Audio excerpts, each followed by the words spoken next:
Wysteria, energy, twister.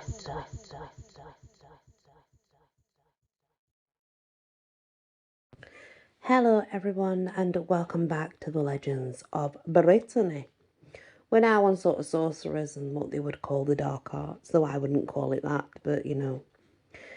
Abelard and Heloise, I think it's Heloise, or that's how I would pronounce it anyway. You'll see the names obviously in the title. I would say Abelard and Heloise. Heloise, I think, anyway. The touching story of the love of Abelard and Heloise has found its way into Breton legend as a tale of sorcery.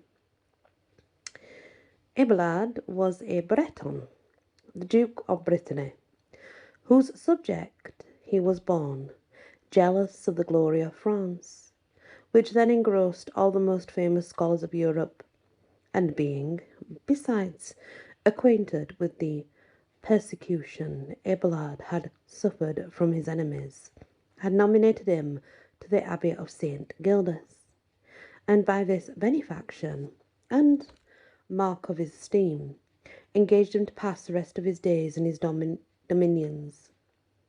Abelard received this favour with great joy, imagining that by leaving France he would quench his passion for Heloise and gain a new peace of mind upon entering into his new dignity.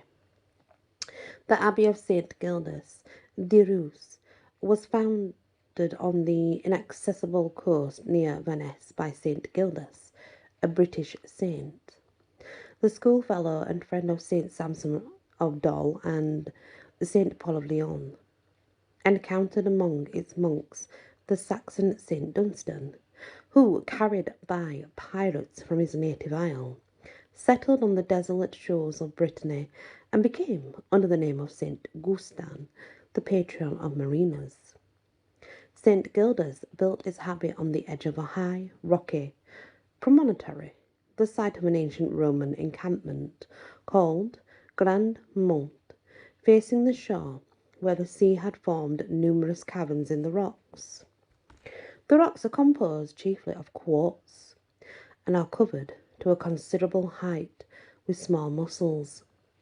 Abelard, on his appointment to the Abbey of St. Gildas, made over to Heloise the celebrated abbey he had founded at Nogent, near Troyes, which he called the Paraclete, or Comforter, because he there found comfort and refreshment after his troubles. With Nogent he was to leave his peace. His gentle nature was unable to contend against the coarse and unruly Breton monks. As he writes in his well-known letter to Heloise, setting forth his griefs, I inhabit a barbarous country where the language is unknown to me. I have no dealings with the ferocious inhabitants. I walk the inaccessible borders of the stormy sea. My monks have no other rule than their own. I wish that you could see my dwelling. You would not believe it an abbey. The doors are ornamented only with the feet of deer, of wolves and bears, boars, and the hideous skins of owls. I find each day new perils. I expect at every moment to see a sword suspended over my head. It's scarcely necessary to outline the history of Abelard. Suffice it to say that he was one of the most brilliant scholars and dialecticians of all time, possessing European reputation in his day, falling in love with Heloise, niece of Fulbert, a canon of Paris. He awoke in her a similar absorbing passion, which resulted in their mutual disgrace, as Abelard's mutilation by the incensed uncle. He and his Heloise were buried in one tomb at the Paraclete. The story of their love has been immortalized by the world's great poets and painters. An ancient Breton ballad on the subject is spoken of as naif and horrible production, in which one will find a bizarre mixture of Druidic practice and Christian superstition. It describes Heloise as a sorceress of ferocious and sanguinary temper, Thus can legend magnify and distort human failing.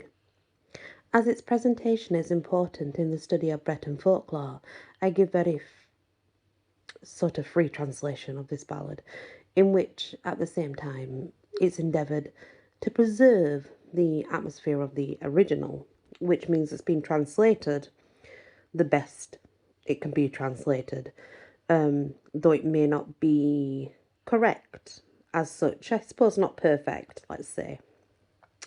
The Hymn of Heloise. Oh, Abelard, my Abelard, 12 summers have passed since first we kissed. There is no love like that of a bard who loves him lives in a golden mist. No word of French, no Roman tongue, but only Brazonic could I speak, when round my lover's neck I hung, and heard the harmony of the Greek, the march of Latin, the joy of French, the valiance of Hebrew speech, the while its thirst my soul did quench, in the love law that he did teach. The Boston bound evangel's tomb is open to me as mine own soul, but all the watered wine of Rome is weak beside the magic bowl. The mass I chant like any priest, contrive the dying or bury the dead, but dearer to me to raise the beast, or watch the gold in the furnace red. The wolf, the serpent, the crow, the owl, the demons of sea or field or flood, I can run or fly in their forms so foul, they come at my call from weave, wave, or wood. I know a song that can raise the sea, can rouse the winds or shudder the earth, can darken the heavens terribly, can wake portents at the prince's birth. The first dark drug that ever we sipped was brewed from toad in the eye of crow, slain in a mead when the moon had slipped from heaven to the fetid dogs and fogs below. I know as well a deep as death, a gloom where I cull the fondant fern, whose seed with that of the golden heath I mingle when mystic lore I'd learn. I gathered in dusk 9 measures of rye, 9 measures again, and brewed the twain in a silver pot, with fitfully the starlight struggled through the rain. I sought the serpent's egg of power in a dell hid low from the night and day. It was shown to me in an awful hour when the children of hell came out to play. I have 3 spirits, seeming snakes. The youngest is 60 years young.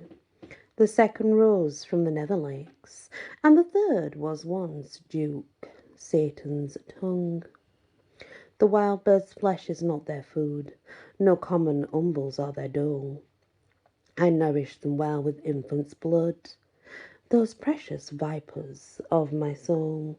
O Satan, I grant me 3 years still, but 3 short years, my love and I, to work my fierce, mysterious will, then gladly shall we yield and die.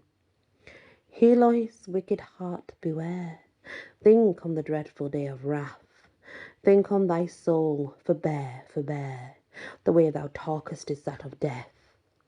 Thou craven priest, go, get thee hence. No fear have I of fate so fell. Go, suck the milk of the innocents. Leave me to quaff the wine of hell. Now that's obviously a folklore ballad. It's a weird composition about the wretched abyss, and it's described as an alchemist as well as a sorceress, and she descends to the depths of the lowest and the most revolting witchcraft. She practices shape-shifting, similar arts. She has power over natural forces, and knows the past, the present, and things to be. She possesses sufficient druidic knowledge to permit her to gather the greatly prized serpent's egg, to acquire which was the grand aim of the Celtic magician. The circumstances of the ballad strongly recall those of the poem in which the Welsh bard Taliesin recounts his magical experiences, his metamorphoses, his knowledge of the darker mysteries of nature. And that is the story of Abelard and Heloise and their ballad, I guess. More Heloise's ballad, though they thought she was something quite evil. Yeah, whatever. Not really my belief, as you know. I'm a bit different like that, but yeah. Thank you for listening to this part of Breton Legends. Many blessings. Wysteria, energy, twister.